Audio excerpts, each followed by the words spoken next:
Estamos na sessão de número 7, sobre a nossa discussão de implantação de igrejas aqui. E a sétima coisa mais importante é, para a sua grande inauguração, você tem que se preparar para o sucesso. Então, aí está a lacuna. Então, prepare-se para o sucesso, se prepare para o sucesso. Significa que você implantou a igreja com sucesso, conseguiu as pessoas, está causando boas impressões, investiu dinheiro e agora você ganhou as pessoas. E agora tudo isso já está funcionando. E você precisa ter certeza que você agora vai ter uma boa estrutura de governo para fazer isso funcionar por um longo tempo. Então, sem gastar muito tempo aqui no sétimo ponto, de fato eu nem vou fazer perguntas aqui no sétimo ponto, e somente quando eu fizer o oitavo ponto eu vou fazer perguntas sobre os dois. Então, deixa eu te falar rapidamente sobre qual é o nosso sétimo ponto aqui. E o sétimo ponto é que nós recomendamos um certo estilo de governo, de administração. Não precisa ser exatamente como aqui a igreja de Highlands ou como o ARC recomenda, mas existem algumas estruturas de governo que nós não nos envolvemos porque não dá certo. São estruturas que simplesmente não funcionam. E essa boa forma de governo da igreja, para nós, inclui 3 coisas. E essa é o tipo de base de governo que nós recomendamos. E é uma liderança feita por pastores e uma liderança feita com funcionários. Então, as decisões do dia a dia do ministério não é feita pela denominação ou por um grupo de pessoas da igreja, que são pessoas comuns da igreja. Não, nós cremos que isso tem que ser feito por pastores. E a gente tem uma consistência, uma base bíblica para acreditar nisso. Então, os pastores e líderes levantados para isso são que tomam as decisões do ministério. Então, quando queremos tomar uma decisão sobre dinheiro, onde vamos investir os recursos da igreja, nós não falamos com um comitê ou com a diretoria. Essa é uma decisão pastoral, é a equipe de pastores da igreja e os anciões da igreja que decidem. De fato, na Bíblia, ela coloca pastores e anciãos como o mesmo grupo de pessoas, não são grupos diferentes.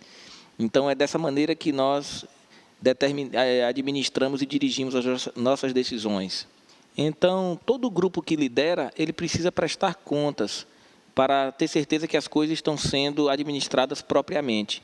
Eu não estou falando sobre controle, mas apenas prestação de contas. São 2 coisas diferentes.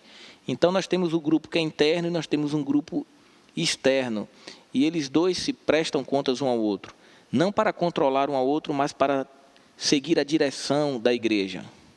E nós temos o grupo interno. Esse grupo interno chamamos de administradores.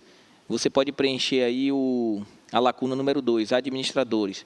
Esse grupo interno, tanto na nossa igreja quanto no ARC, ele que supervisiona os assuntos financeiros da igreja. E mais uma vez eu repito, não é para dizer como gastar o dinheiro. Eles só estão fazendo uma auditoria anual para vigiar essas questões financeiras para ter certeza de que nada está sendo feito de uma maneira imprópria, imoral ou antiética. Eles também servem em uma capacidade formal de aconselhar a equipe de pastores e o pastor presidente, que no caso sou eu. Então, eles têm um poder exclusivo para opinar sobre as questões financeiras da igreja. E não é algo que apenas os funcionários têm que fazer sozinho. Não é algo é algo que está no nosso estatuto. Então, se eu precisar fazer um financiamento para a igreja, tomar um dinheiro emprestado, eu vou precisar dos votos desses administradores, dessa equipe, da aprovação deles. Então, no nosso estatuto social, a gente coloca esses tipos de restrições, porque a gente coloca um teto, um limite, para que o pastor, o líder, não fique muito ambicioso e venha comprometer a igreja.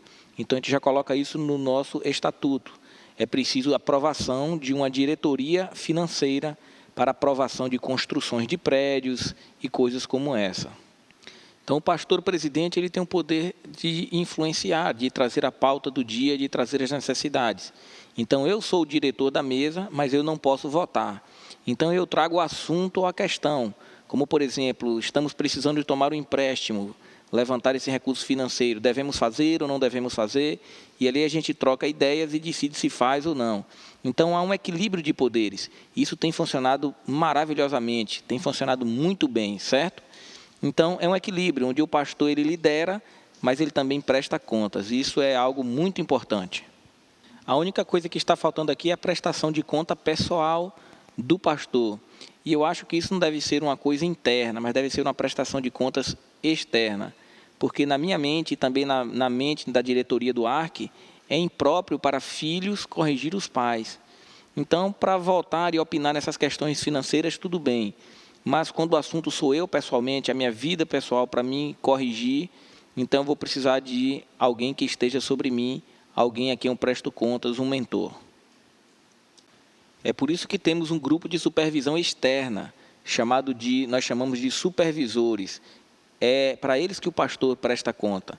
Então, eles protegem a figura do pastor presidente. No meu caso, nós temos um grupo de 5 pastores da nossa organização para quem eu presto conta. Então, se eu começar a pregar algum tipo de heresia, cair em alguma imoralidade financeira, a diretoria interna, os membros, os anciões, eles vão observar isso e passar para essa diretoria externa, esses supervisores externos. Então, eles é que devem conduzir a investigação para me disciplinar se for necessário e para aplicar qualquer tipo de disciplina necessária. Então, basicamente, não existe ninguém dentro da igreja que possa me demitir. E isso é justo, porque se eles não me contrataram, eles não podem fazer isso.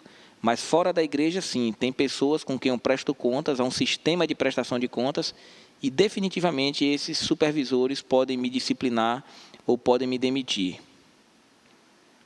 Mas se algo acontece comigo que não é na área moral, mas, por exemplo, um acidente, algo trágico, então esses supervisores externos, esse grupo de 5 pastores, eles vêm para a igreja, assumem o controle e durante o período ali de luto e vão tentar selecionar candidatos e aqueles que irão possivelmente substituir o pastor presidente. Então, não é um grupo interno que vai escolher o novo pastor.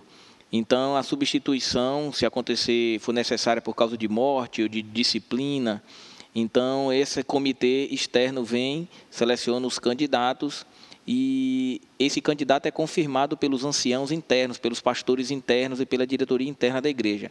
Então, há um equilíbrio quando nós temos uma liderança interna e uma liderança externa. Então, isso nos leva a uma pergunta crucial, a nossa pergunta crítica é: que tipo de governo você vai assumir? Nós não queremos ter parte ou relacionamento com igrejas que não têm liberdade no seu governo e prestação de contas ao mesmo tempo, porque encontramos muitos sistemas que têm toneladas de prestação de contas e outras que têm toneladas de liberdade. Nós não queremos nenhum extremo nem outro, mas uma combinação de ambos. Então, esse foi o nosso pequeno ensino sobre como se preparar para o sucesso. Eu passei isso tudo para vocês. E, ao implantar uma igreja, não se esqueça de ter essa estrutura de liderança que eu falei. Porque você pode ter tido todo um trabalho de preparação, implantou a igreja, mas se você não investir tempo para preparar essa estrutura de governo de igreja, você pode fazer tudo dar errado, ok?